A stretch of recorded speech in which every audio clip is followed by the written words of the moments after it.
Put the time on. Whenever you're ready, Ms. I guess I'll just start. Wait for my counterparts to come up.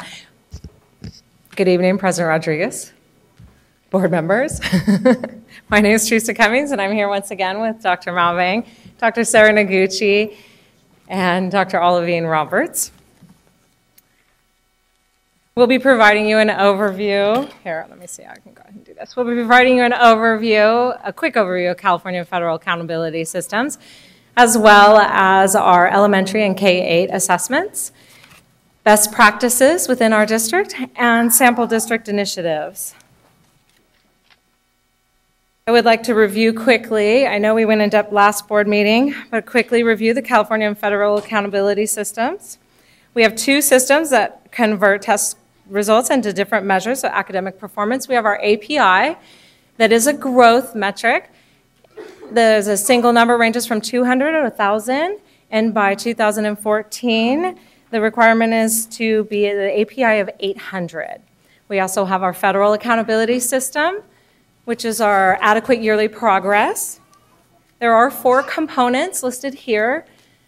Schools and district must meet 95% participation rate in ELA and mathematics, as well as by 2014, 100% proficient in ELA and mathematics. Our API is the additional indicator, and we utilize the variable growth rate for our graduation. 40% of K-8s in elementary schools met both school-wide and student group API targets. 30 elementary and K-8 saw an increase in their API, as well as 16 who saw double digits. They're listed here, and William Land was the highest with the 57 percentage point increase. In conversations with their area assistant superintendents, site administrators felt as though multiple aspects led to the increase in academic performance.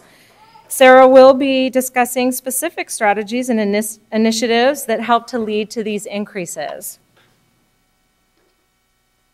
100% of our elementary and K-8 schools met participation rate for AYP. 87% of elementary schools met API criteria.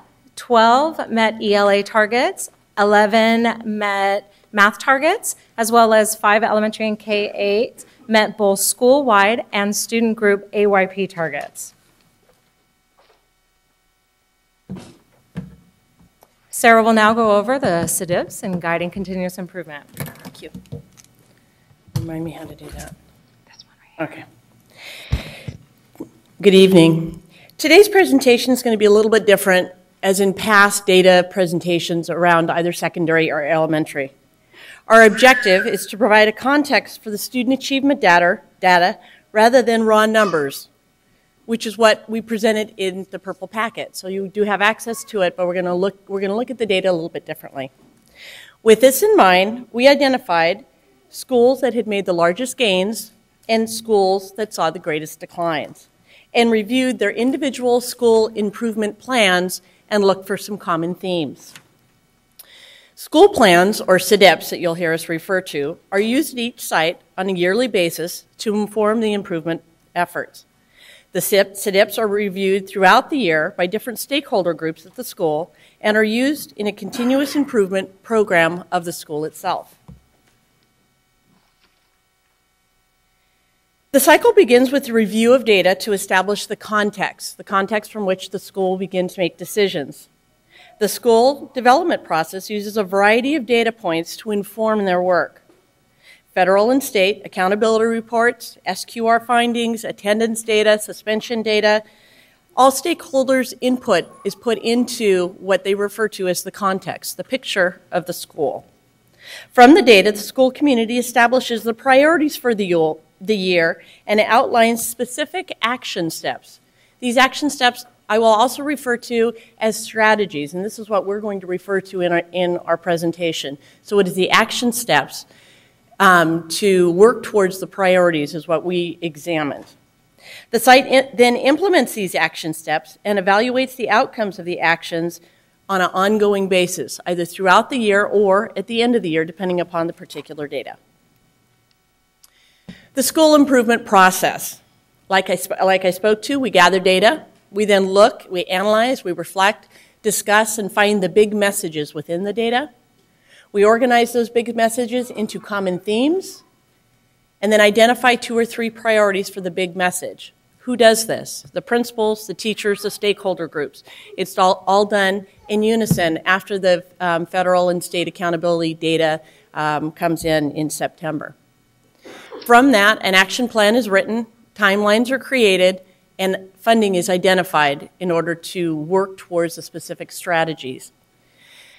Evaluation process is structured, and then the implementation begins. Some implementation begins and they begin evaluating it the next month. Some of it isn't evaluated for 6 months. It depends upon the particular strategy itself. We'll speak to this analysis of using the CDIP in just a few minutes.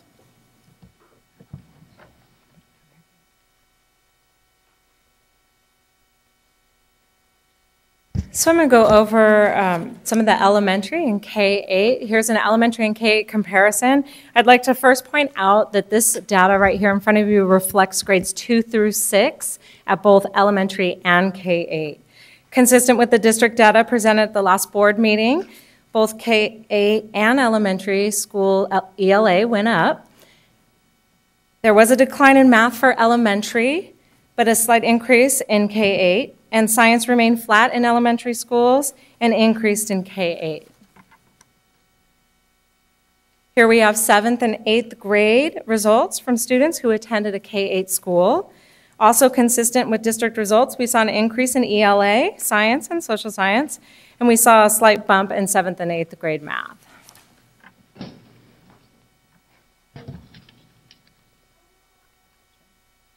That'd be great. Schools showing the greatest improvement in the English language arts.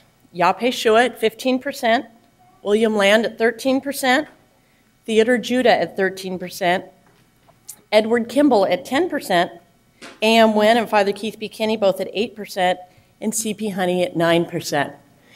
We took a look at their CDIPs, or their school site plans, and we looked for some common themes that were evident in all of their plans. Now, each of these plans could have all had additional strategies, but these were the ones we found were in common.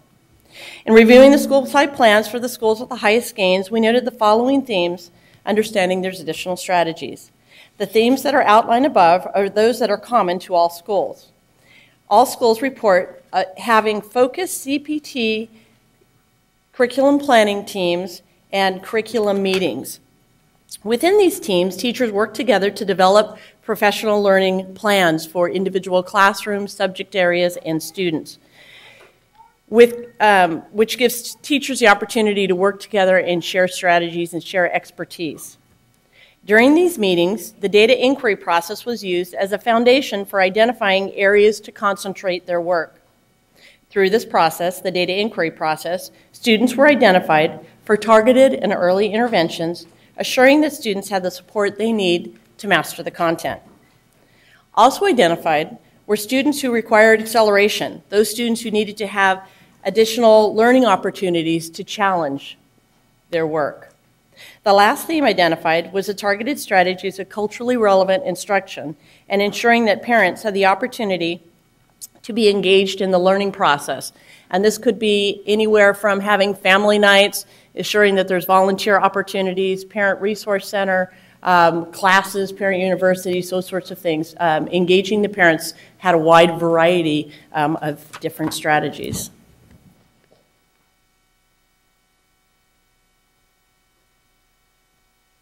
Here you have our sites that showed the largest decline in English language arts. The areas through observation and conversations with the site administrators were able to reflect on what might have led to the declines at these sites. None of the sites listed here participated in the Cohort B Common Core early implementation. At one site, although teachers were trained in culturally responsive teaching and learning, the administrator didn't feel as though the implementation was consistent. Another site which engaged in the district-led balanced literacy work, their main focus was 4th grade writing or writing strategies, and their 4th grade writing went up a lot, but they saw a decline in their English language arts. Although they didn't initially see the increase in ELA scores, they believe that they are moving in the right direction and will see a positive gain this year as their understanding and implementation of balanced literacy grows. For another site, it was the first year of a site-wide instructional methodology shift. It's not uncommon to see a dip the first year, it's called the J-curve, of implementation, but then achievement is accelerated. We believe that with continued resources and professional learning opportunities, the second year of implementation will show much growth. After the data is collected, including test scores, but not limited to, the sites analyze, reflect, and utilize the information gathered to make adjustments where necessary. These adjustments are evident in their CDIPs, and some are listed here. Aligning instruction to the Common Core standards will be an important focus at these sites. Besides Common Core, other sites discuss the need for increased staff collaboration across grade levels and more support and focus on data inquiry process. The reviewed CDIPs included specific resources to students and teachers, including understanding various learning styles, targeted intervention, focused on increasing the success skills of students in reading and writing, and monitoring and continued professional learning to support consistent implementation of initiatives. Sites will also focus on support and engagement of their parents and guardians in the children's education, as well as implementing challenging and engaging strategies. Schools showing the greatest improvement in the area of mathematics are the following: Yaupei-Shu at 14%, Woodbine at 10%, Freeport and Alice Burney at 9%, Language Academy 8%, and Father Keith B. Kenny and Edward Kimball at 6%. Themes in the area of mathematics include many of the same themes that we saw in English language arts. However, there were a few differences.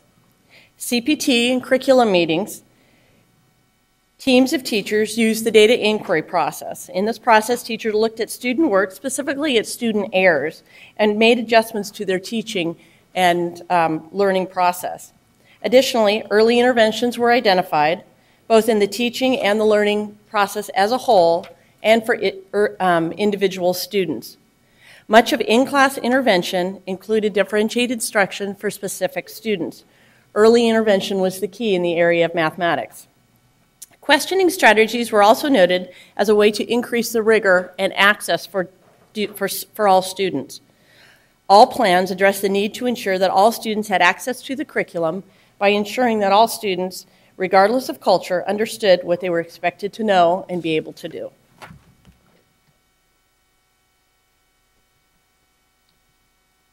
Whether there is a decline or an increase in achievement scores, our administrators have reflective conversations with their staff and also have the area assistant superintendents to support them in the analysis of all the data. For the sites that declined, reflecting upon what happened and where they go from here is important. One site administrator felt as though there was too much focus on computation and mathematics as opposed to the conceptual understanding. Participation in the Common Core mathematics trainings will support a more conceptual style of teaching and learning in the years to come.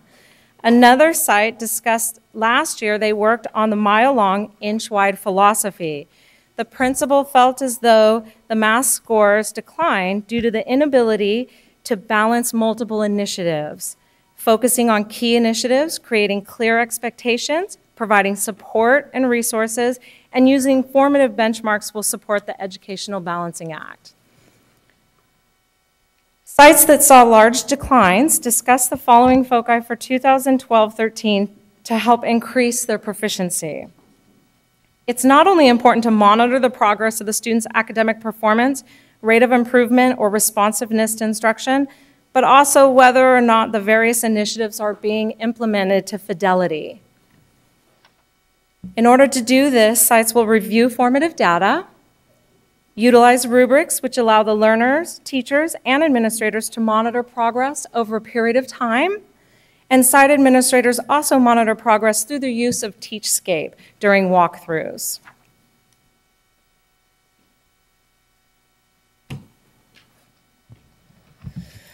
Schools with the greatest improvement in the area of science include Language Academy at 26%, Washington at 22%, Maple at 21%, Abraham Lincoln at 20%, and Earl Warren and James Marshall at 17%. Once again, you'll hear the same common strategies. Really what we're speaking about is best practices. We know that through research, much of which is outlined as a common theme, has been shown through research, if deeply implemented, will move students towards improved academic achievement. CPT and curriculum meetings, again, using the data inquiry process to inform decision making. Central to that work is looking at student work. Differentiated instruction to ensure that students have both interventions and acceleration. Provide students with opportunities with higher order thinking experiences. Plans outlined in order to achieve this, ensuring rigorous instruction, questioning strategies, and the use of rubrics for science concepts. It is important to understand with both science and history, social science, due to the low numbers of students tested, it is just one grade level for science. They're tested in the 5th grade, and for social science, they're tested in the 8th grade. The data can jump around from year to year. So you have to, when looking at the results from one year to the next, you're also not looking at the same cohort. So you're analyzing one cohort and then a different cohort the next time. So you have to be really cautious in how you look at the data and what you glean from it. That being said, it's still important to analyze, reflect, and inform where you're going. One site administrator believes the decline was due to inconsistency in which grade levels were teaching science.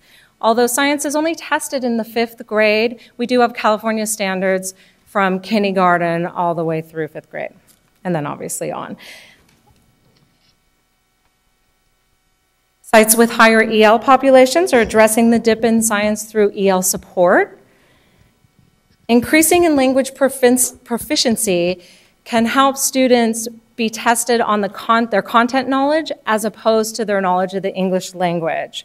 Students, or other ways sites are looking at supporting the students' academic growth is implementing after-school enrichment programs, garden programs that have a strong focus in science, incorporating projects that help develop skills to understand complex concepts and solve problems, increasing rigor and relevance, utilizing parents as partners, and targeted interventions to support specific learner-centered problems. The way in which we are implementing Common Core in both English language arts and mathematics will help also increase the test scores of our science and social science. As I said, 8th grade is tested for history and social science, but it's 6th through 8th grade standards. As with science, here we are comparing one cohort of students to another. John Still was the only K-8 that increased in the number of students, and last year John Still was John Still Elementary and John Still Middle. So Sarah won't be coming up here. All other K-8s remained flat or decreased. One administrator felt as though there was inconsistency in which grade level standards were implemented. Consistent access to mastery is really important and will be a focus for these sites next year. When you hold everything tight, your arms get tired. And sometimes history and social science are sort of like that third child that throws you for a loop. It's really important that we utilize an integrated approach and cross-curricular lesson planning. And that's what we saw in the SDIPs of the sites that were previously listed. Sites discussed how this year they'll be focusing on more of an integrated approach wherein social science content is being embedded within the English language arts. One site will be developing units of study and focus on integrated approach within the themes, including a world theme within their focus area. Implementing after-school programs and utilizing differentiated instruction can also lead to increased academic achievement. I'm going to go back to this one. I just want to close a little bit. The process of reviewing data, analyzing, and informing is cyclical. It doesn't just stop when you write your CDIP and you move on. You have to review what happens at the end of that year and determine, were you able to implement what you said that you were going to do, and did it have an effect on the education of the students? That component becomes very important. Once you review the data at the end of the year, summer brings necessary adjustments, and then when the STAR data comes out, sometimes adjustments are needed to be made. Because STAR data doesn't come until late in August and sometimes later, adjustments have to be made in September and October, which can be difficult. Due to the lateness, in the current fiscal climate, we ask a lot of our principals. They not only do the day-to-day work that used to be supported by assistant principals, nurses, librarians, coaches, custodians, on, but we ask them to be instructional leaders. To be an effective instructional leader, principals must be able to support their teachers to ensure they have the tools necessary to be as successful as they possibly can. Without this success, we're not going to see the academic gains. Even in this fiscal climate, we've made progress, and we've seen pockets of success. But we have a ways to go, and we're not going to use the lack of funding as an excuse.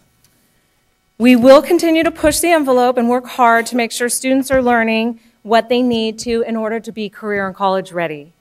As a district and as a component of our performance management and balanced accountability work, we'll continue to look at what's important to hold close and what are our greatest success, and how we create a supportive but accountable environment that allows the pocket of successes to spill over throughout the district. This includes refreshing and revising the school quality review, as well as making sure that our CDIPs are being utilized as continuous improvement, as a blueprint for continuous improvement.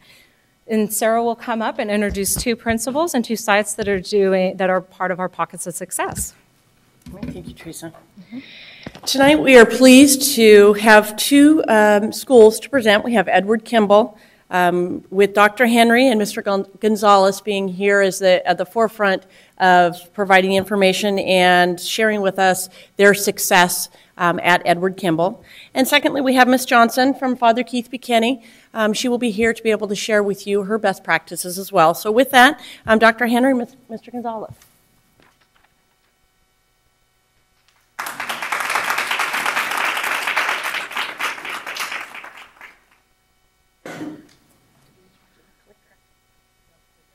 What?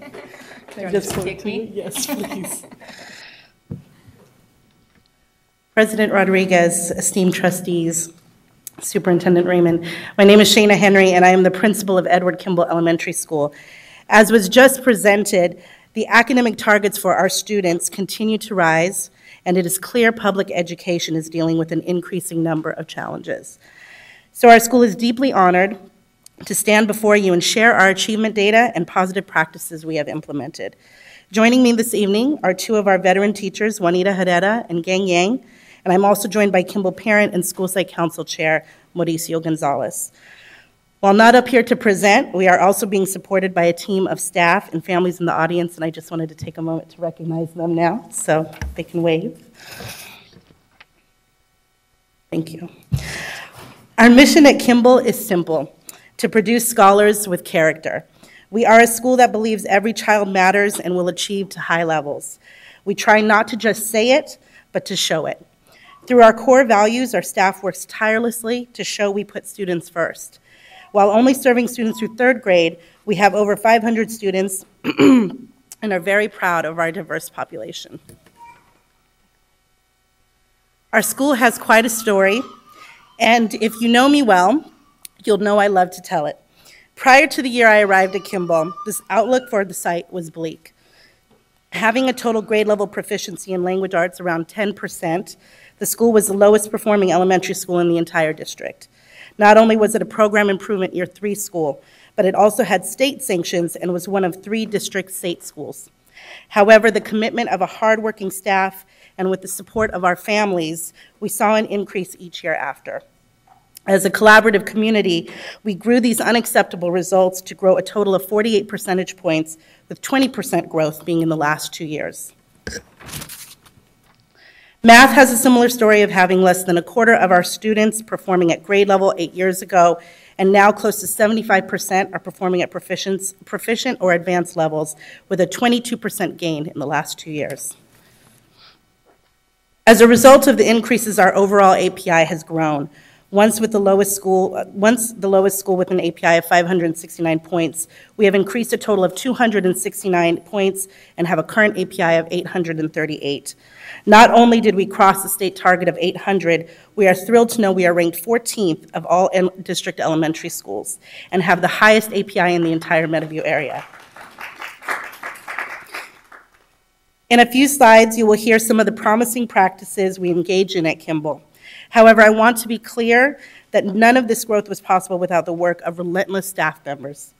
Both certificated and classified, they make every day a mission to reach our goals. It is not uncommon for you to step on campus and see a classified staff member talking to a student about their recent benchmark data, teachers analyzing data over lunch, or like last Friday, and this is a shout out to Dr. Roberts, chatting with me in the office at 5:30 p.m. about writing an informative piece in the Common Core standards. They make it happen every single day. While we are increasing the achievement of Kimball scholars overall, we would like to highlight the performance of our dual immersion program. The students continue to show dramatic achievement at high levels while learning 2 languages.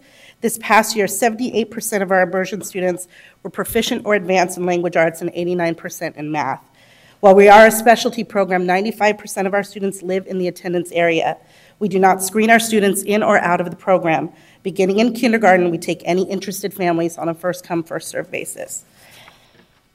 Our immersion program has been in place for over 20 years and is a 50-50 model. Our goal for the program is to develop scholars that are bilingual and biliterate, have high academic achievement, and are culturally competent.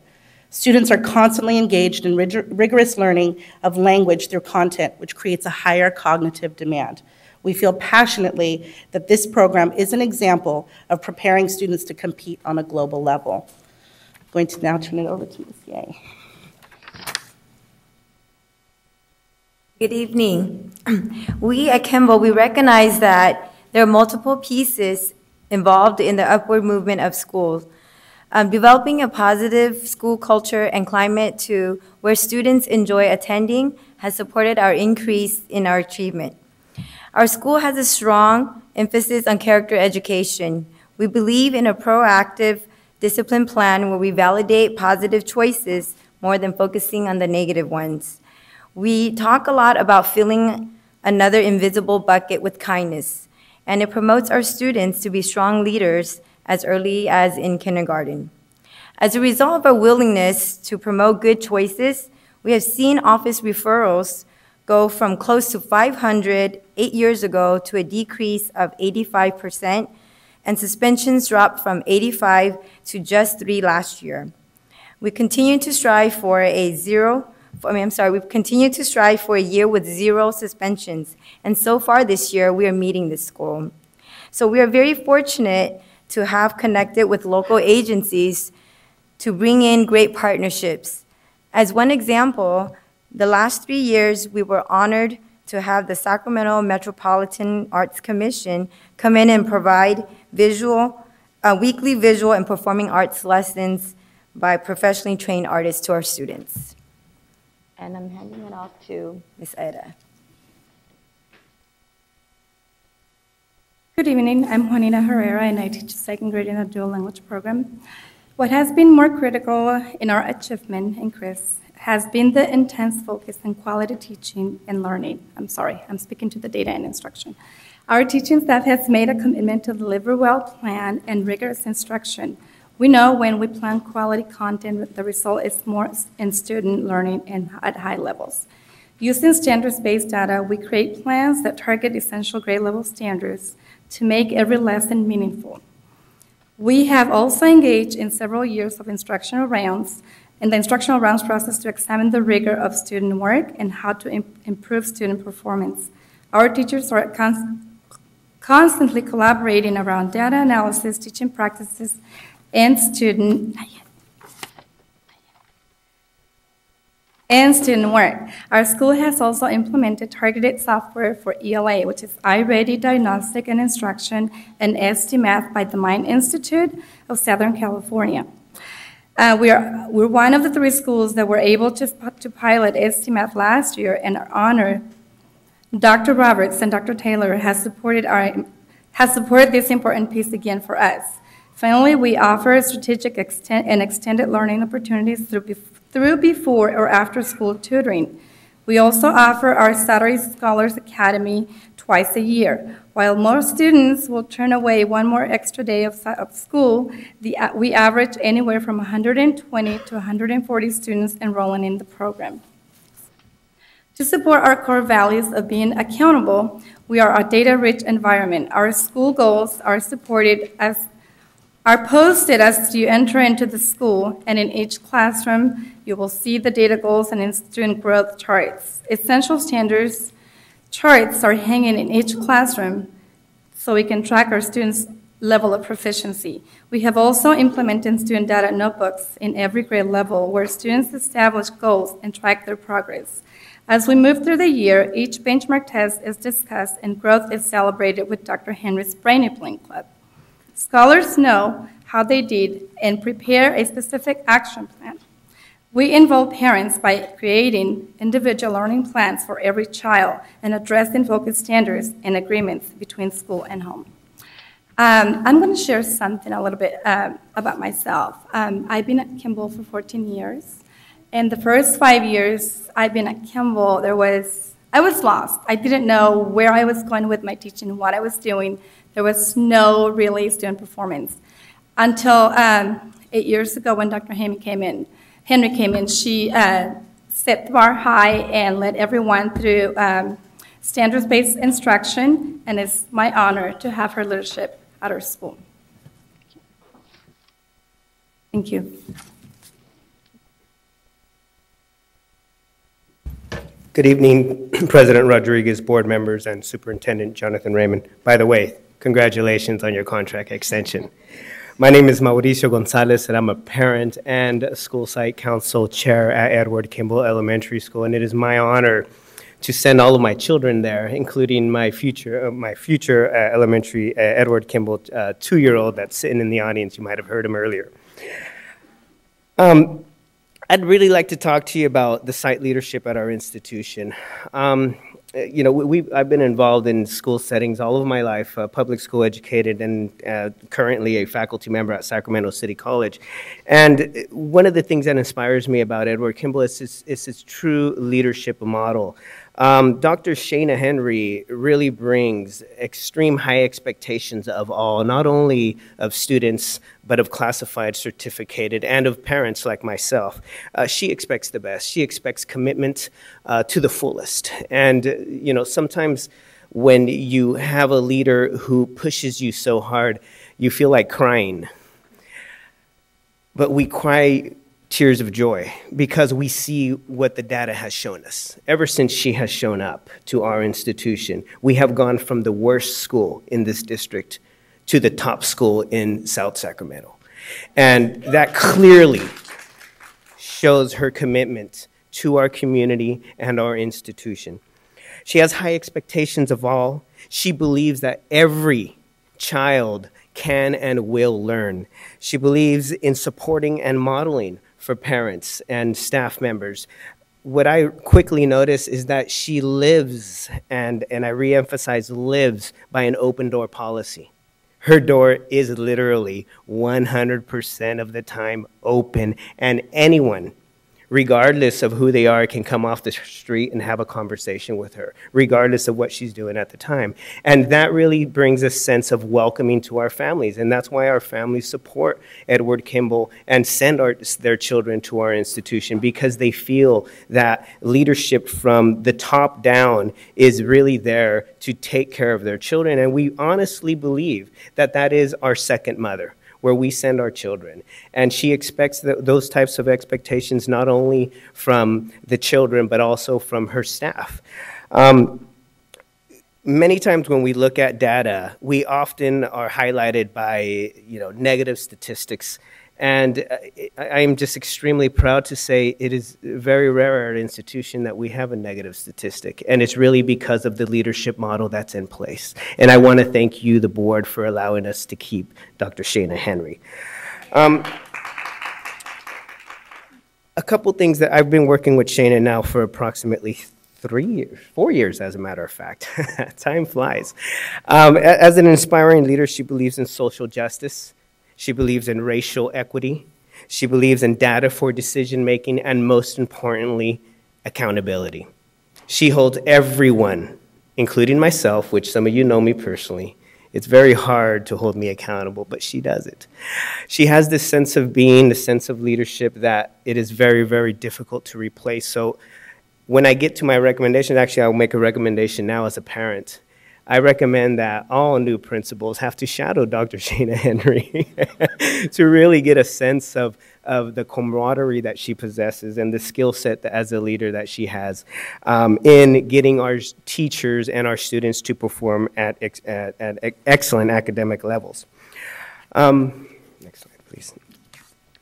One of the largest things that she puts, that our institution focuses on is parent engagement. And parent engagement, we've actually spinned it a little. Parent engagement, from our experience, has really been at the definition of a, I would say, middle class, upper middle class definition. So what we did is we spun it, because our institution serves 100% of students that are free and reduced lunches. And we figured that if our working class parents can't come to us, then we're going to go to them. So one of our largest programs we run is our home visit program. A couple of our instructors literally visited 24 homes before school started. And each of them are required by Shana to visit each home 1 to 2 times a year in order to build better relationships and trust with the families. So we believe that parent engagement can come in multiple ways. So home visits is our primary way of engaging our parents. Our second is developing and continuously adding to our parent resource room. That room is now used for all of our public meetings, including school site council, ELAC meetings, etc. We have technology access for our parents. We're working on bringing in basic computer classes in multiple languages to start teaching our parents how to communicate via email, how to access website information from the district, how to access CDIP, etc. We make an active effort to teach parents that this is your spot, this is your room. And we often find parents chit-chatting, drinking coffee, talking about politics, talking about school achievement, etc. And it brings just a fabulous sense of family when you visit our parent resource room.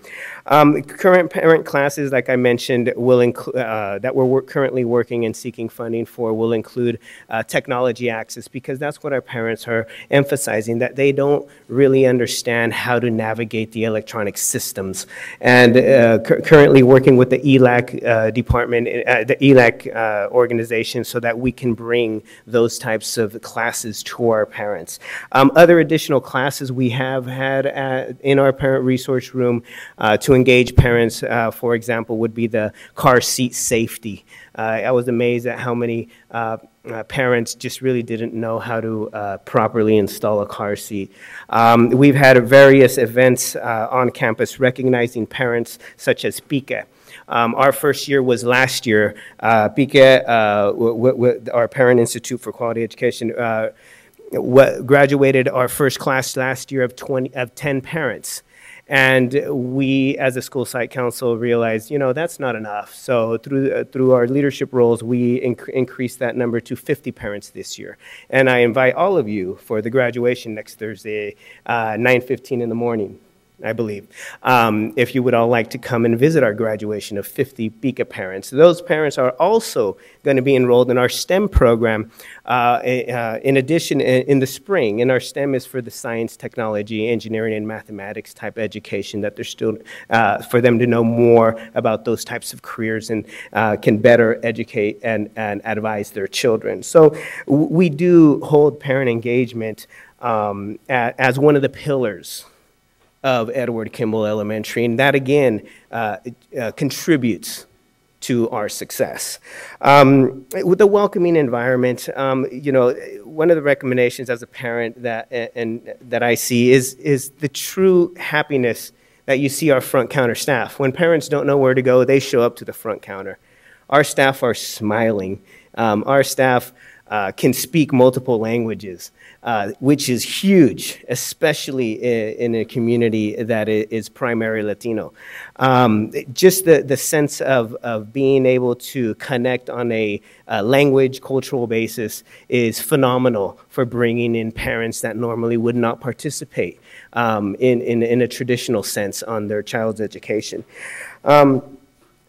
Constant communication. We are constantly bombarding families in multiple languages every Friday in their Friday homework folders. We do the Sunday Connect Eds every Sunday. There's voicemails and phone calls that are made to parents in order to keep them informed on what's happening at Edward Kimball. And again, all of this information is posted widely in our parent resource rooms for those parents who don't receive that type of information. They can get it at our parent resource room. Our next steps and recommendations, you know, it took me, I was thinking about this. What are we doing next? And as the school site council chair, we often have a conversation, an authentic conversation at school site council where we constantly and almost on a meeting, every meeting basis, we review our data. And we change plans as we need to in order to promote student success.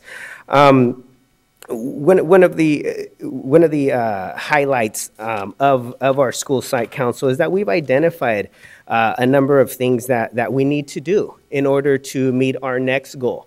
We often set our goals extremely high. You know, in the last 7 years, we've increased, like was stated before, 269 points on our API, and we're currently residing at 838 points API. We are not a priority school. We don't receive any additional funding. Most of the funding that we use is through our current funding. One example is Dr. Henry uses literally almost every extra dollar she can squeeze out of the budget to hire more teachers.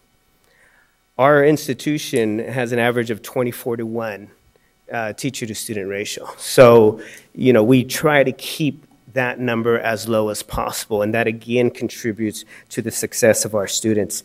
Our new goal for API for this year is 860. We keep it ambitious, but we keep it obtainable. And with the rest of our parents, the rest of our school site council staff, we are determined to meet and exceed that next goal. And every year, I hope to be able to come back here and share with you the continuous improvements that we are doing with our students. This year, one of our focuses will be to focus on the achievement gap of our students and really begin to close that achievement gap. And these are conversations we're having, again, in the school site council and ELAC meetings so that all parents are informed and all teachers and staff members know what the expectations are going to be for them next year. So more work every year, but work that brings, again, those tears of joy to our eyes. I'd like to remind you, I believe it was last month, one of our students, Aaron Bernardino, scored a perfect on 4 of the California standardized tests in 2 languages, in both Spanish and English language arts, which was a feat of its own, you know, and these are the types of students that our institution is producing. And in a nutshell, if you were to ask, I believe, any one of us from Edward Kimball, what is it that we do? It's the leadership. It truly is. And I want to thank you as board member, Superintendent Raymond, for allowing us to have such a great leader and allowing us to really see our children improve in feats that are incredible. My personal recommendation to the board is to seriously consider expanding dual immersion programs across all schools in the district. Data has shown that children that are learning multiple languages far exceed all other students in mainstream schools. San Francisco Unified School District is one of the leading school districts in California that has been doing dual immersion programs for 20, 30 years, and they have shown numbers off the charts. Your own schools here that have dual immersion programs are off the charts, and I really, really emphasize, possibly expanding dual immersion and increasing those programs at all schools in multiple languages. It has been a phenomenal educational reform program, and it shows, and the data shows that those programs and the students in those programs are successful. Thank you very much.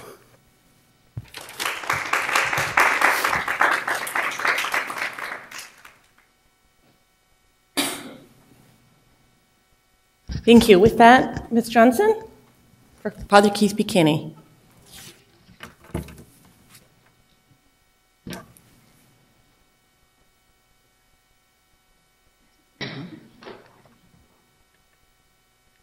Good evening, Superintendent, Board President, and Board members. I am Gail Johnson, the proud principal of Father Keith B. Kinney K-8 Elementary School, and I'm also proud to be a priority school. I'm very thankful to be a priority school, and it gets a little personal. As you know, I was at Keith B. Kinney when it first began, when it was first built. We marched up from behind the portables, behind American Legion. I was a third grade teacher at the time.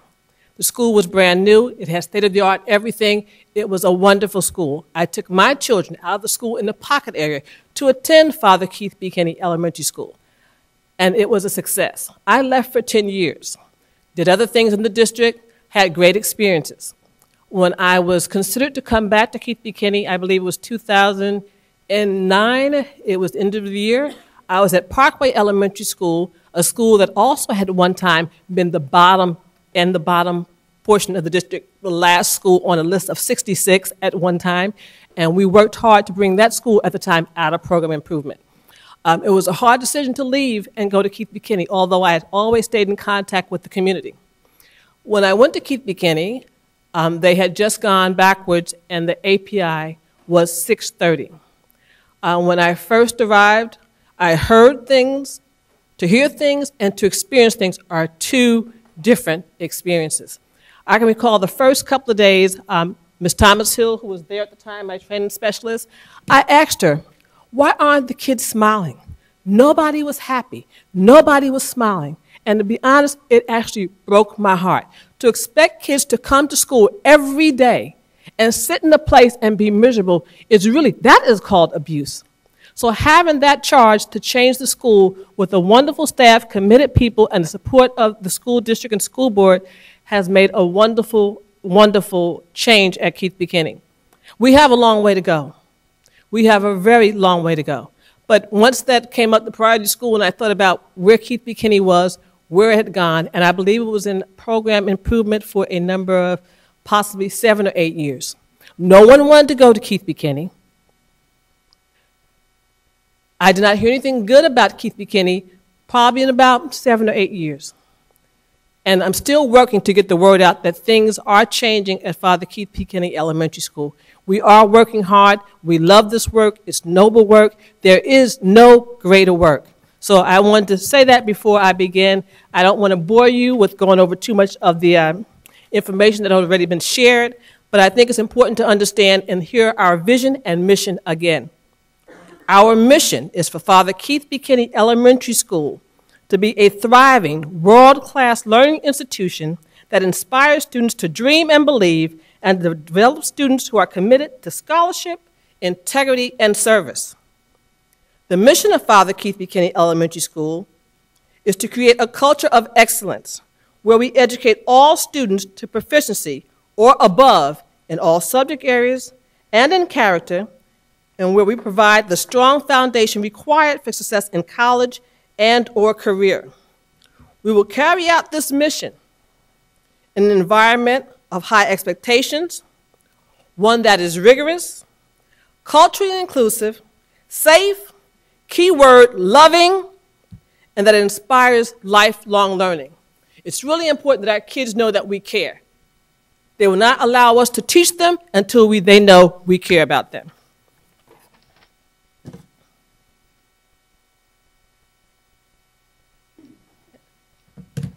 Some of the things we believe in, and believe me, we believe in a lot of things at Keith B. Kinney. We believe we are responsible for making a positive difference in the lives of all children. We know that this is their future. If we don't provide the foundation they need, they will not have a chance for success in life. This is critical. We must do this work. We can do this work, and we're committed to doing this work. We believe in having a culture of high expectations and excellence for students and adults. We must continue to get better every day at what we do. When we get on those grounds every day, we must be committed to being better today than we were yesterday. And that's our staff. We all are focused on that, doing better every day. Yes, we can make mistakes. Yes, we will make mistakes. But we're going to work hard to get better at what we do. Our kids depend on us. We believe in a learning orientation that focuses on the development of students and adults. Again, we have to develop. No one is born here with what we need. We have to develop. We have to train. We have to put the work in, just like an athlete. And as some of you may know or may not know, I coached for about 15 years, soccer and basketball. I played basketball in high school and in college, and I still have a little bit of a jump shot. So, I use sports as part of what I do in life, coaching, okay? We believe in development as opposed to the innate ability model.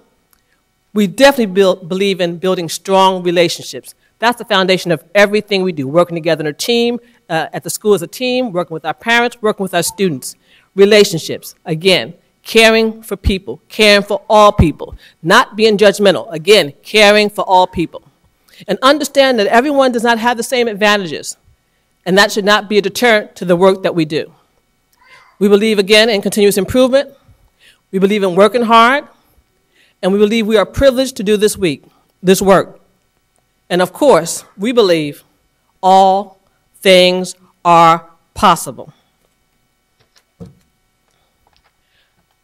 Our API performance, we continue to make steady improvement, and we continue to strive for excellence. We are nowhere near where we want to be or can be. We had a 22-point growth this year.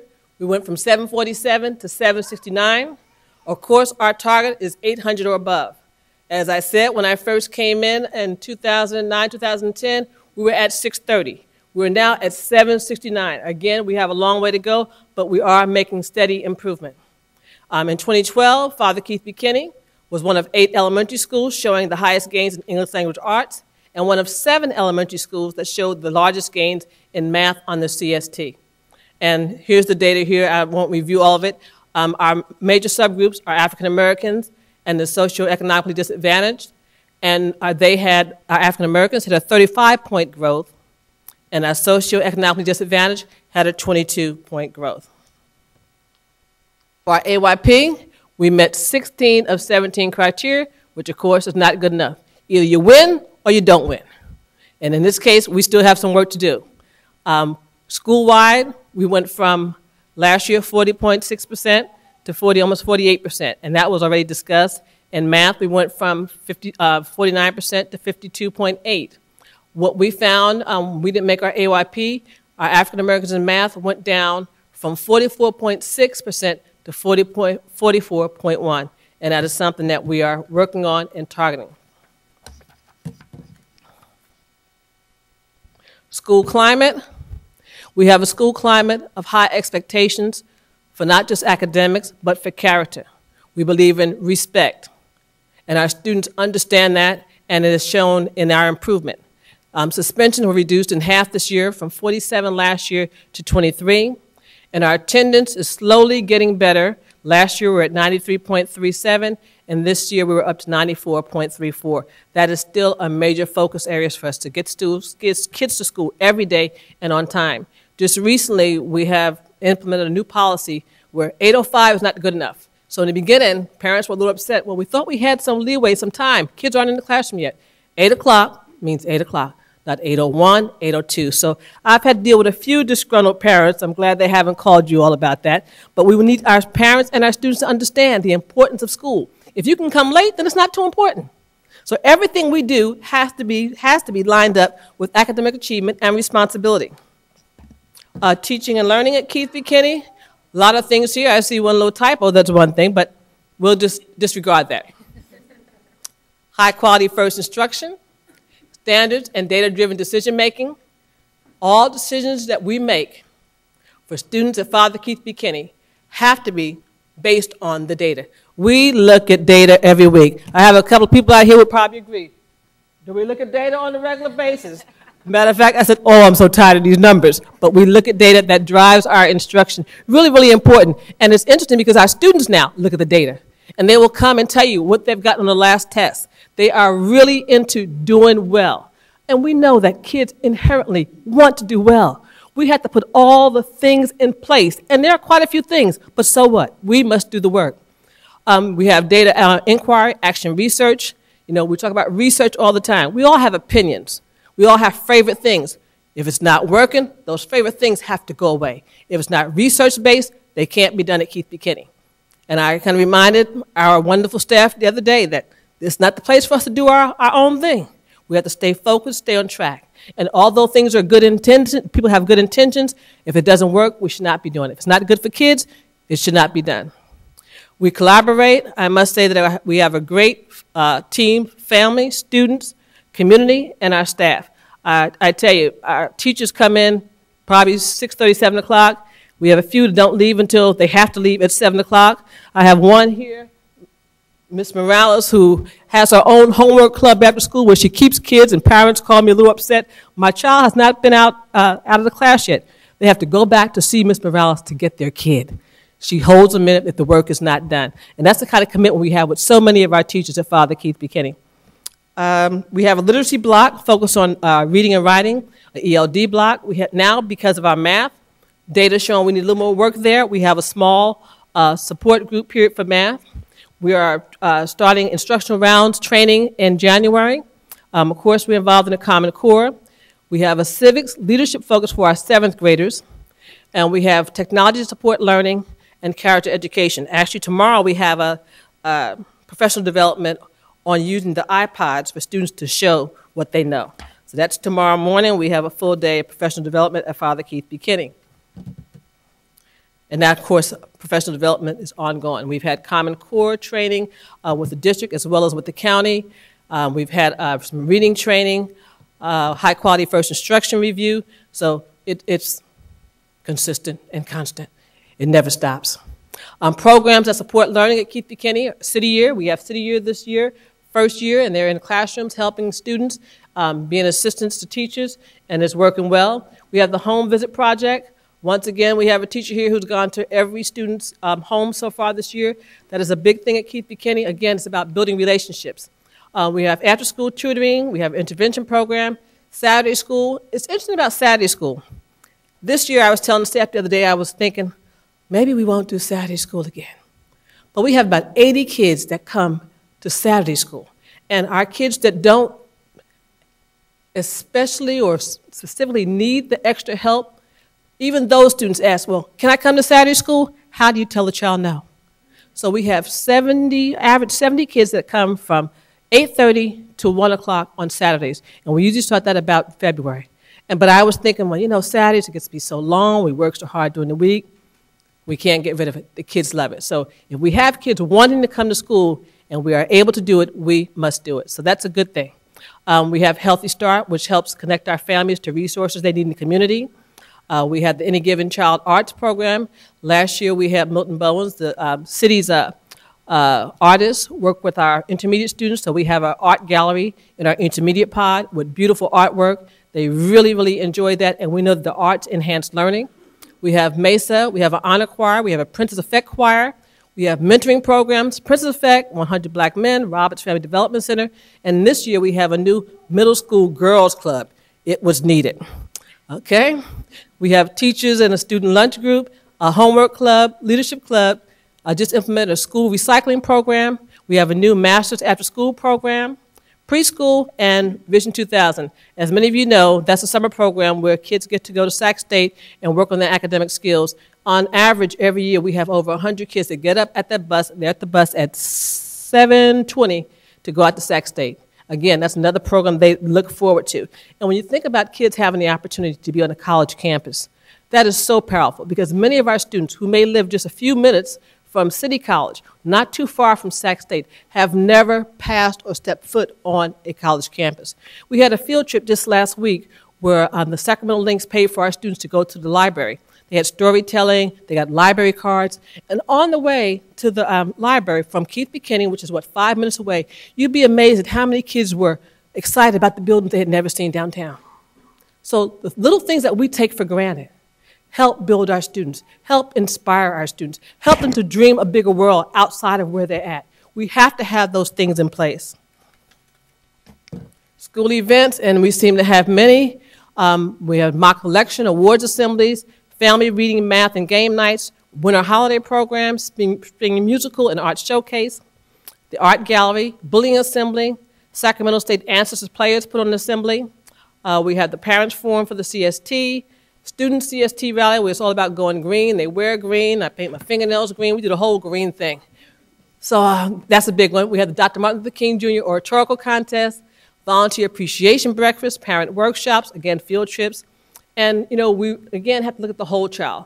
And Healthy Start has helped us connect with some of those other services. Just in the month of November, we had a dental screening, and we had the flu clinic, and we had a helmet safety program where every child in the school got a bicycle helmet. So those things definitely add support to what we're trying to accomplish at Father Keith Buchanan Elementary School. Again, we all know that family and community engagement is key, and it's our job to make sure that our families feel welcome and comfortable at our school. And we do all we can to make sure that happens. We have a parent center, parent workshops and forums, home visits, again, family events, school site council, English Learner Advisory Committee, school volunteers, Healthy Schools program, and next month we're going to have the Hero Award for those volunteers who are there all the time. We have some parents that are there every single day helping out. And we want to acknowledge them. And they're not looking for acknowledgement, but I think it's important to let people know that you appreciate them. Moving forward, we want to continue to work hard to improve teaching and learning at Keith Buchanan, focus on literacy and the district strategic plan, implement the Common Core, continue with data inquiry and action research. Of course, we have to continue professional development. We have to continue to train and get better at what we do. Teaching and learning, we must get better at what we do. No matter where we're at, we can always get better.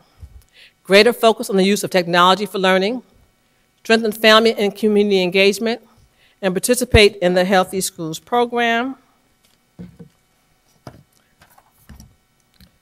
I'm going to mention some of our partners or friends at Keith Buchanan, and I hope I didn't leave anybody off, but Operation School Bell, Target, Salvation Army. This year, Target provided $80 gift certificates for some of our students who needed school clothes. Salvation Army provided backpacks full of school supplies. We had the Sacramento Links, who this paid for the field trip last week, but on Saturday are donating 25 food baskets for our families that need food to give them something extra for the holidays. St. Paul Baptist Church, way up Sacramento, 100 Black Men, Roberts Family Development Center, Phoenix Park Community Center, and UC Davis. Those are just a few of our partners, and we're working to establish a partnership with a Center of Praise also. Moving forward, somehow, did I miss moving forward? I did that. Keith Buchanan highlights. There are a few, but I didn't want to bore you tonight with just too many of them, so I just put a few here. Our great, great students. They are the reason that we get up every day and go to work, our students. And what we get from them, no one can imagine that doesn't work in this field. I was in a kindergarten class today, and it just made me feel good to go in there, and the students are saying, Ms. Johnson, come look at my paper, or let me read this to you. And this was kindergarten. They were so enthusiastic about learning. That's what we have to keep. We want to see that from now until they come out of college, that enthusiasm, that spirit of wanting to learn. Supportive parents and community, I can't say enough about my parents. You know, when I call parents for anything, they respond. We have a great group of parents and a great community. Committed teachers and staff, again, I can never thank them enough for being a part of this charge. This is hard work. You don't need me to say it. Every school, it's hard work. Keith Buchanan is hard work. And we're making improvements, and we're feeling good about that, but we can't rest at all. There's never a dull moment. Today is today, tomorrow's a brand new day, and we have a whole lot of work to do. So I hope no one stays up too late tonight, and everybody's on time tomorrow. We have a busy day ahead. We must have continuous improvement in teaching and learning and achievement, and a highlight was our API growth. Again, it's not where we want to be, and it's not where we're going to end up. Our goal is to be above 800. And again, we know that all things are definitely possible. Now, I'm going to end with this. A couple of things I had wanted to say here. I want to thank the superintendent and the school board for your continued support as Keith B. Kinney travels the road to prepare our kids for college and career. We must do that. This is their future. This is their life. What do we want for our own children? And I'm going to end what we always say at Father Keith B. Kinney: we believe. We will work hard, and we will achieve. Once again, we believe, and thank you for this opportunity.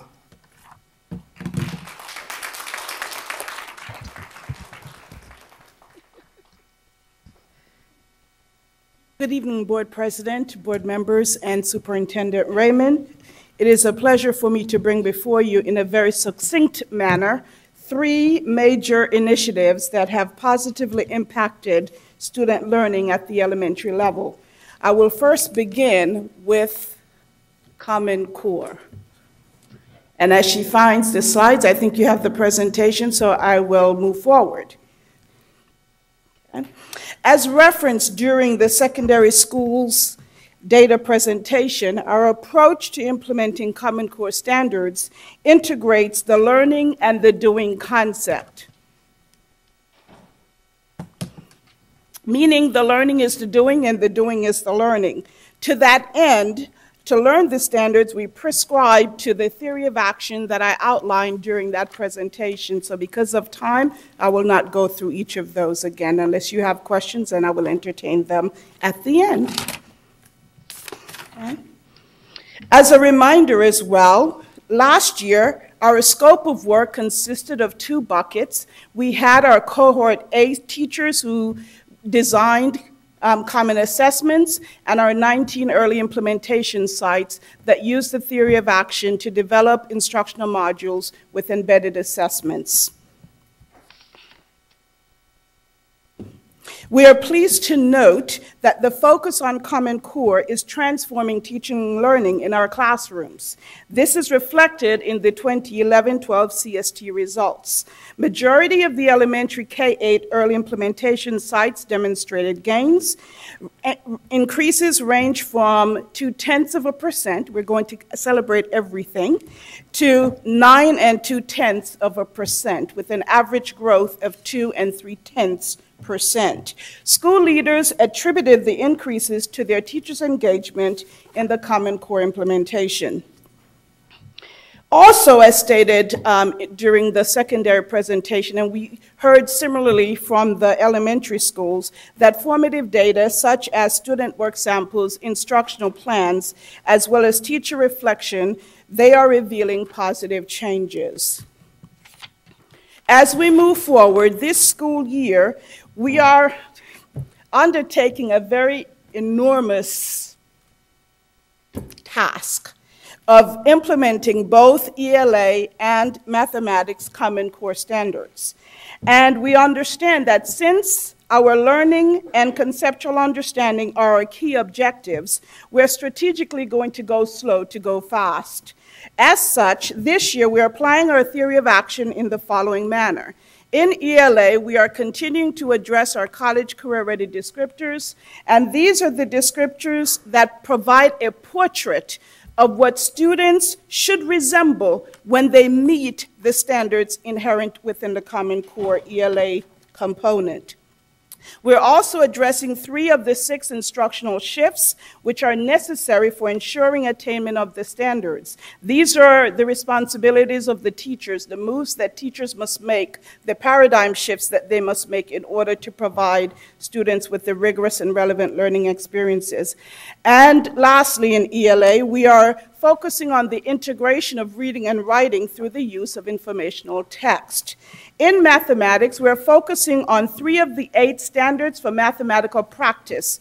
These mathematical practice standards are similar to the college career-ready descriptors. They are the habits of mind or the characteristics that our students must exhibit in order to demonstrate knowledge construction as well as conceptual understanding.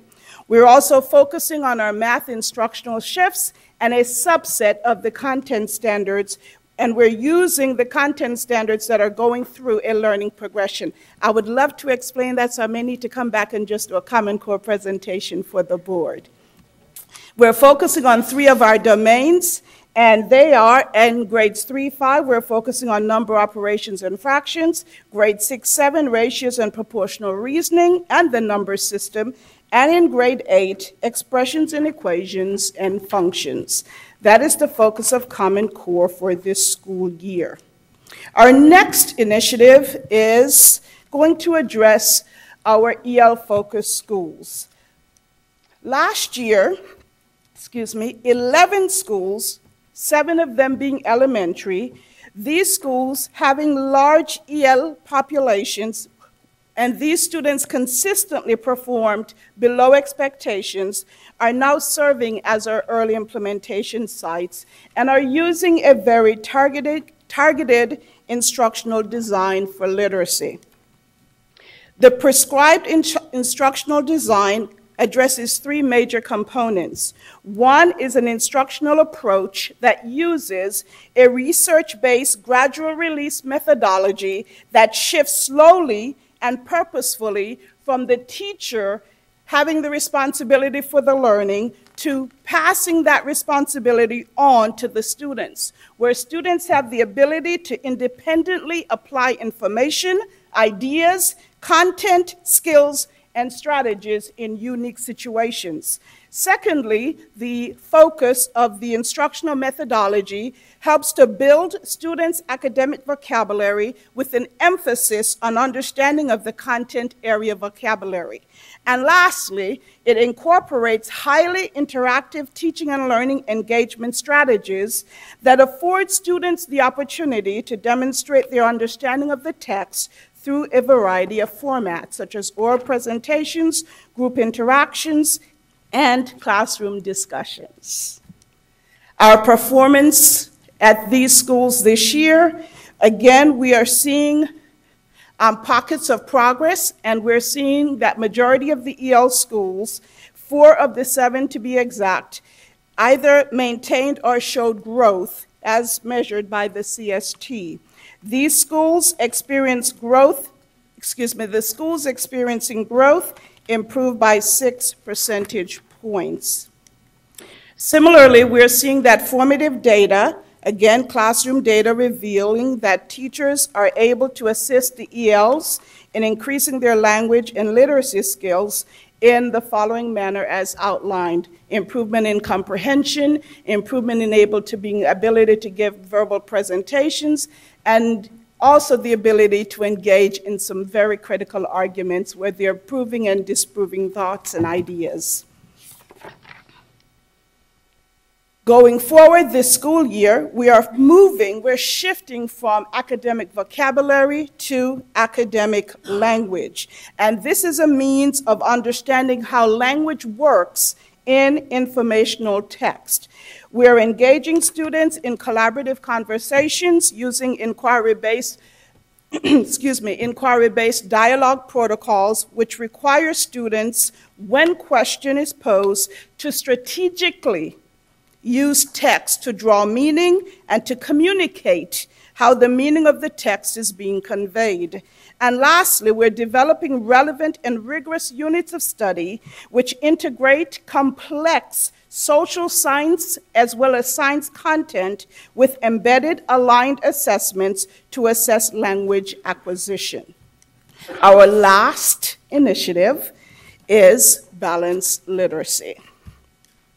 As we move forward with the implementation of Common Core, it is equally vital that our literacy approach is in alignment and will ensure our students' successful attainment and retention of the standards. This has propelled us to begin shifting towards the use of a comprehensive balanced literacy framework. The components of the balanced literacy framework are displayed on the slide. They reflect the balance in the instructional practices used such that students have the opportunities to read and write independently, supplemented with varying levels of teacher and peer support. Last year, we focused on interactive read-alouds, shared reading, and guided reading. 56 teachers from 9 schools participated in our professional development that had those areas of focus. And, excuse me, those teachers also learned how to structure mini lessons and plan instruction using the Common Core standards. The teachers not only enriched their instructional repertoire, but expanded their assessment toolkits by learning and implementing ongoing assessment strategies and classroom management techniques that are essential for effective balanced literacy. In addition, a cadre of 36 elementary school leaders participated in a professional development series on effective leadership in a balanced literacy school. These leaders, like our teachers, not only expanded their knowledge of the methodology, but also learned how to lead and support it. The data thus far, again, is showing signs of hope that this is a promising initiative. The ELA CST results from schools participating in the balanced literacy professional development indicated signs such as more than half of the teachers that came from these schools, excuse me, demonstrated an increase. Their students, excuse me, demonstrated an increase at scoring at the proficient or advanced level. The increases range from 0.2%, again, to 7.4 or 7 4/10%. Again, it's important that we are looking at multiple data sources. So in addition, the formative data, classroom observations, student work, and teacher reflections indicated that this approach to literacy instruction is having a positive impact on student learning and teacher practice, as noted. As we remain on this journey, it is important that we continue to build the capacity of our teachers. Hence, this year, our teacher professional learning is addressing 3 additional components: shared reading, guided reading, and word study, strategies for creating formative assessments, plus organization and classroom management in a balanced literacy classroom. To help us systematize this approach, 5 schools, C.P. Huntington, John Sloat, John Still, Ethel Phillips, and Harkness are serving as lab schools and demonstration sites. This whole school implementation will provide quality data that will be used to inform both scalability and sustainability. In these schools, the professional learning is organized around an emphasis on Common Core, how to design genre-based units of study, as well as teachers utilizing the Writer's Workshop methodology. Lastly, we remain committed to the continuing development of our instructional leaders.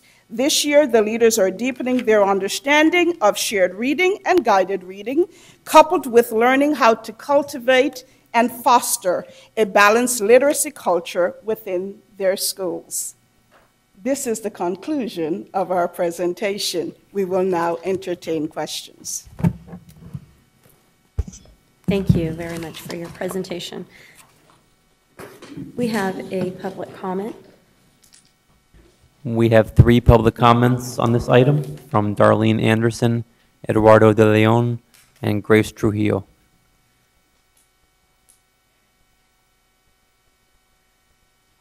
Good evening, board members. Darlene Anderson. It was interesting to hear the presentation from Edward Kimball simply because I spent some time there last year. But I live in that area, and I know the number of kids who are in poverty there. And I know that school has a program inside that school. And the district tends to do that in many of their schools where there are high poverty kids. They put a little program in there, and those are not 100% Title I kids. Those are children who are coming from outside of the school into that school and having the benefits. And it frustrates me because I know that when you give a presentation, you tend to deceive the public, because the people who live in that area are the people who are not benefiting from that program. Yet you have people from outside the area talking about closing the achievement gap. And it's rather sad because we just can't seem to do any better. I am not pretending that this district does not use shenanigans to ensure that where a lot of people in poverty live, they are able to document success.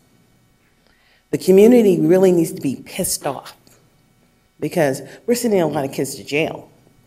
People have jobs in this district to ensure that equity and access happen, yet and still, the board can sit up here and listen to a presentation where they know what I'm saying is the truth.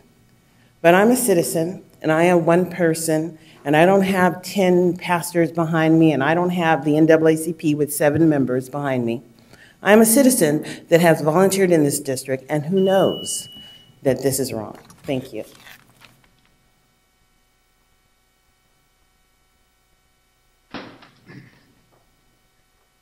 Good evening, President Rodriguez, Superintendent Raymond, members of the board, and everyone else who is here this late. I think one special characteristic of a great leader is that you can be here at 10 or so on a Thursday night and make it in on a Friday morning. I just wanted to speak to a few issues or a few points. One was to obviously congratulate Edward Kimball and Father Keith Buchanan on all of their success. Also to recognize Jennifer Lopez, who's here tonight, who has become a great point of contact for us as an independent charter school. We're very excited to have that person in place and really be able to point to one person when it comes to some questions. Also, Gabe Ross and team for the work you've done with the website. If you go to the charter section, all of the charters, both independent and dependent, are now listed in unison, and so that's been good to see. A common thread that I've seen tonight or heard has been dual immersion. We started off with Chacon, we heard from Edward Kimball, and we're here tonight as well from the Language Academy to just speak to the power of that. You may have seen that we made great growth in science, and that was 5th grade science. And if you go to the Language Academy, 5th grade science is taught in Spanish. So it speaks to the transfer, the ability for students to make that growth. And so we're just very happy about that and wanted to thank you all publicly for your continued support. Thank you. Oh, and tomorrow night we have a winter festival at the school site, Marian Anderson, 5:30 if you want to come out. Good food, entertainment. Yeah, we wish we could Can you go. bring us some? We're gonna have a special board meeting tomorrow. You can send us some food.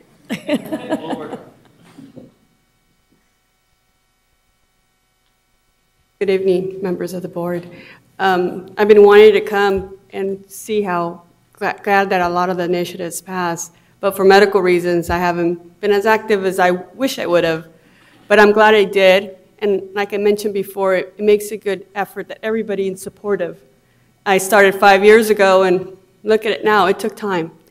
But one of the things that I saw, as you know, I'm a numbers person, and I'm always trying to figure out ways of helping both of my boys.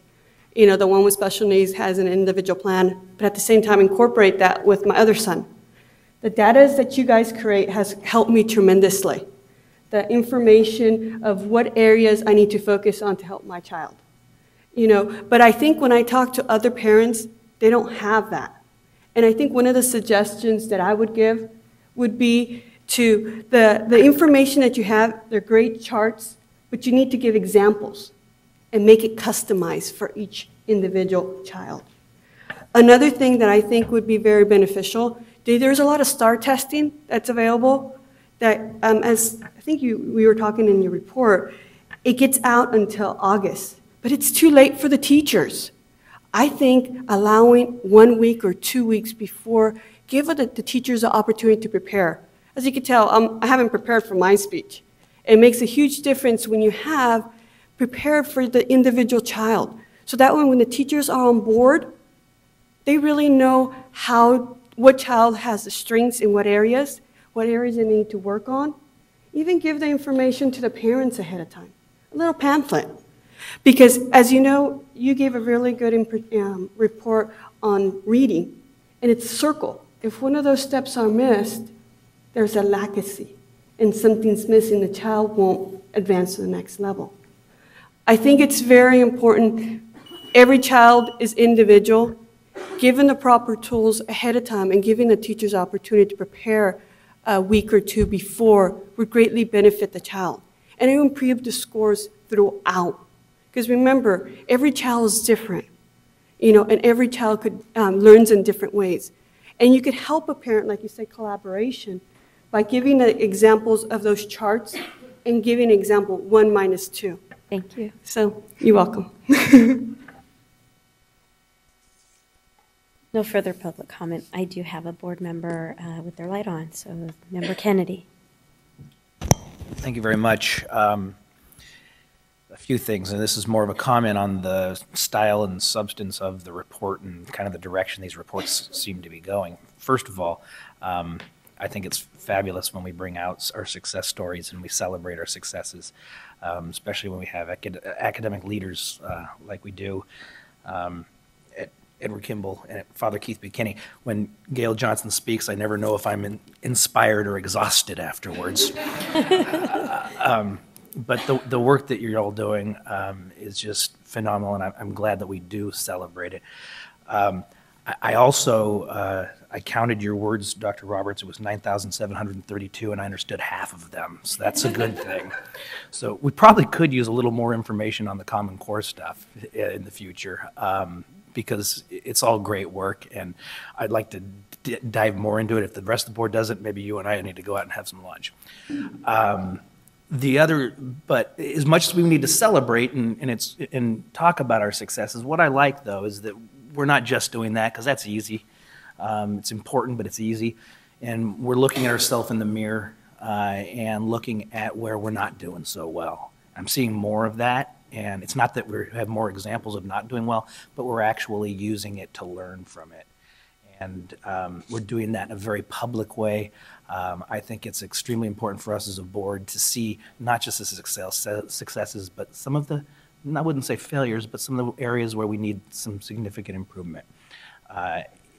Until we do that, we can't fix what we're doing. So I really appreciate staff for doing just that, showing us the successes and also the areas where we need improvement, and identifying those areas where you think it is, even you don't know right now because it's too early. But it shows me that you're going in the right direction and asking the right questions, and it helps us as a board. So I just basically want to make that general comment. Thank you. Thank you. Vice President Mucunyo. I just want to thank everyone for the presentation and the schools for coming out and staff and staying here late and showing us the good work you're doing for the children in our district. I do have a lot of questions. I think I'm going to forego a lot of them at this point, given the late hour. I think going forward, as a board member, for me, it's more of a way I look at things. I would appreciate, we talked a lot about the initiatives coming out of CERNA and kind of going to the individual school sites. I have complete trust in the educators in our district that they're doing the best work and bringing forth, the best strategies to achieve what they want to achieve. For me, it's just about the efficacy up here. And so what I would appreciate going forward is to kind of show where these initiatives are occurring and growth or lack of growth. And because for me, the Common Core might be a great thing. It might be an okay thing. I don't really have the tools to assess that. But I do have the tools to assess when I can look at numbers and see where the growth is or where it's not. And then we can have those conversations. So just from a board member's perspective, trust in staff, the principals, to do the work that they're doing and choosing the best strategies to educate these kids. But for me, knowing that that's occurring and then being able to assess it and ask relevant questions based on objective factors. I also just have one question, and it's based on Ms. Johnson and Ms. Henry's presentations, and I always think about this when great leaders stand up and present. If we were to have a district full of Ms. Johnsons and Ms. Henrys, what do you think the effect on the achievement is? I mean, how great would the effect on our achievement be? Anyone? I guess it would be rhetorical. I mean, what are we looking at? We're looking at 10% jumps. We're 20% jumps. We're looking at continuous improvement. You know, I don't know if I can give a number to it, but we know that good teaching and good leadership together make huge gains. We've seen these huge gains in priority schools. We can use that just as an example.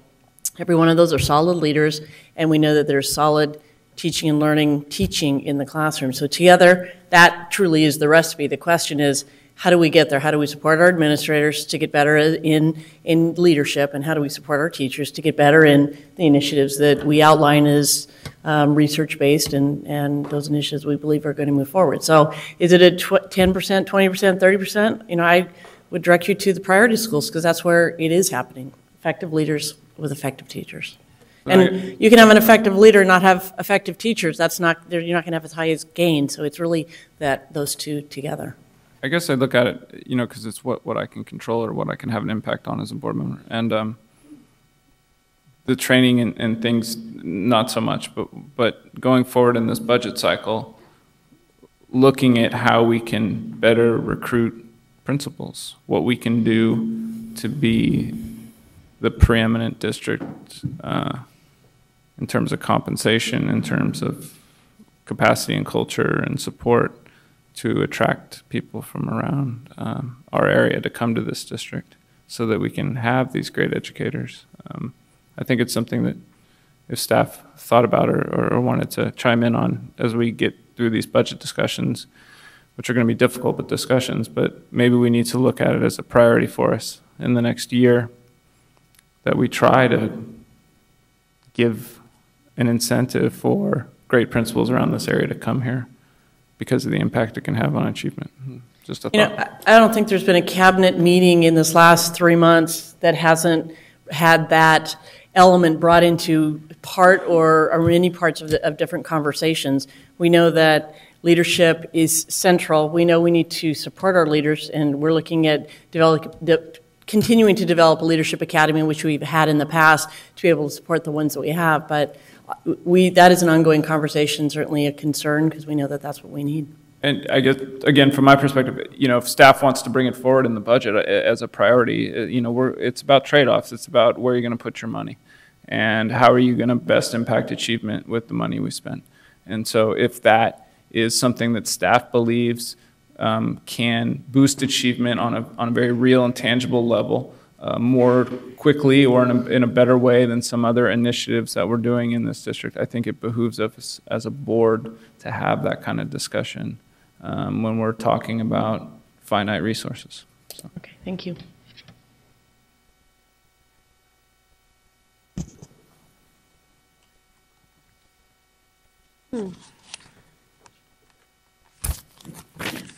I just have a couple of questions, and I mean, one of them is, a kind of a comment here is, broke my heart. It broke my heart in several schools that they only miss that meeting the AYP by like something very small, extremely minor. And you know, Ms. Johnson in her presentation came forward and to identify.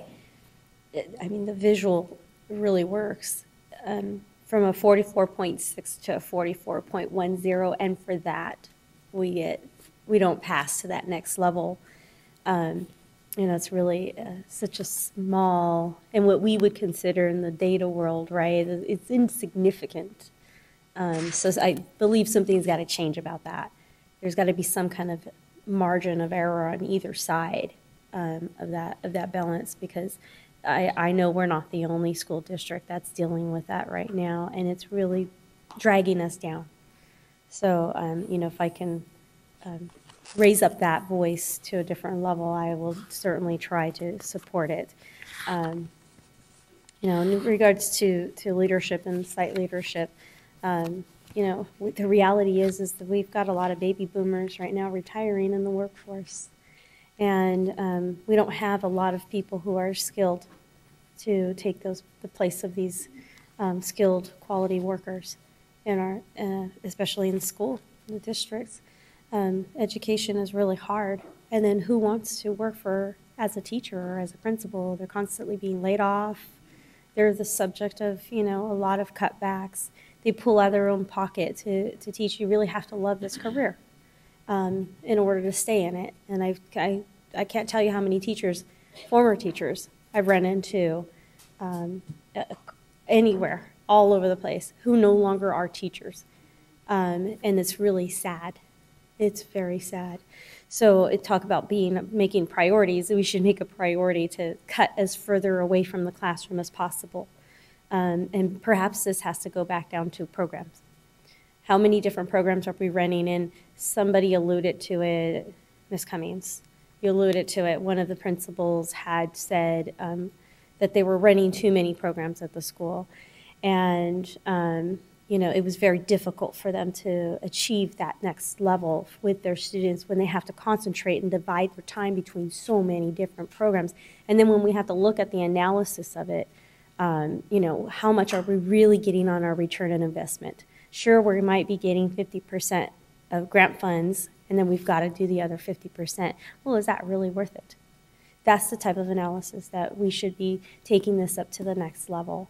When we hear comments like that from a principal, two principals, and those principals are seeing that effect, the J-curve effect, or whatever it is, we need to really pay attention to, because they're the closest to where the activity is. And then we've got to search to see, are we really being efficient there? So those are the comments that I have on there. I think you had answered one during your presentation, Ms. Cummings, about the science, because I knew there was something a little about science that was a little different. So they for sure are being tested in the 5th grade. Not in the previous grades. No, the science is tested. It's 4th and 5th grade standards for science, but it's tested only in the 5th grade. Although California standards, we have it starting in kindergarten. Kindergarten has science standards all the way up through. But the standards are tested in 5th grade on 4th and 5th grade.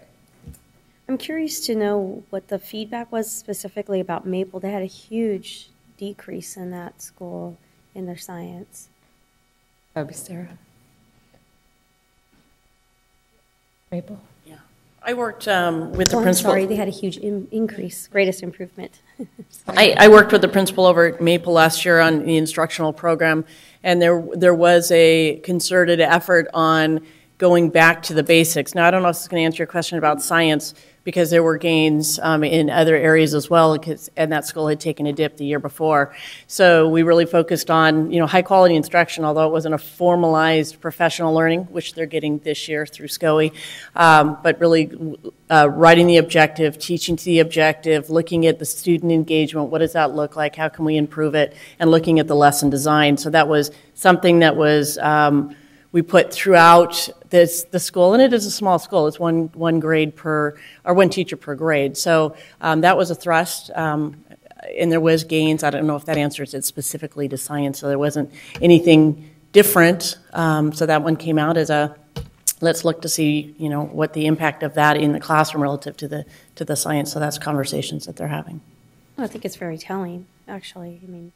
To go back down to basics instead of getting mired in these new techniques or anything like that. Yeah, thank you for that clarity.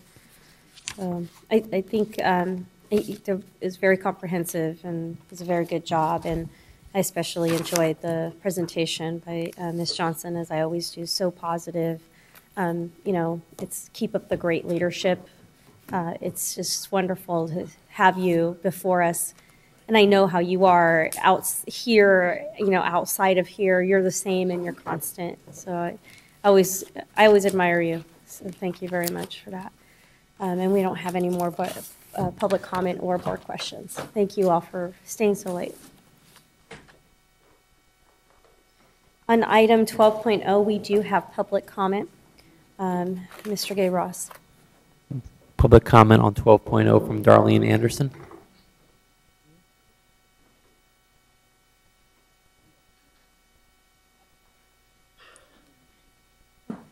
I believe it was last year, Darlene Anderson, that I came and questioned the board about the zero at the alternative educational programs.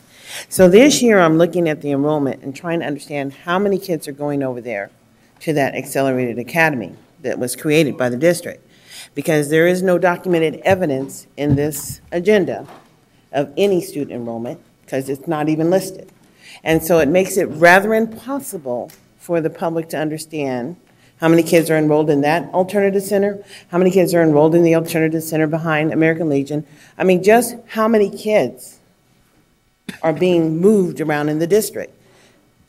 The public has a right to know, especially the community that's most impacted, and you're not providing the data, and I think it's willfully being done to not provide the information of the number of minority kids who are being shifted around in this district, because there's no evidence of it.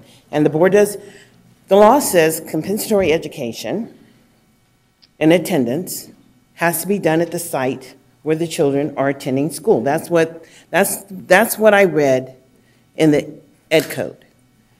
So when these kids are showing up at their high schools, their attendance is not being counted at it's being counted at their high schools, not at the program or wherever they're attending. And I'd just like to know why. I'm requesting a written notice as to why the district has chosen this path and the purpose. Because right now, it seems that it is willfully being done to mislead the public. And basically, I have no idea other than being done willfully. So there are so many kids over there right now of color that you can't even get in and out of the parking lot when they let out. So there's a lot of kids over there. Thank you. No further comment. So we have item 12.0, business and financial information and reports, and we're just receiving information. Item 13.0 is future board meeting dates and locations. So we have December 7th, that's tomorrow at 5:30. We have an open session special board meeting. December 20th, 4:30 closed session and 6:30 open session at the Cerna Center. I will entertain a motion to adjourn. So I have a first by our student board member Yee and a second by member Kennedy to adjourn. All in favor? Aye. Opposed and abstentions. We are adjourned. Thank you.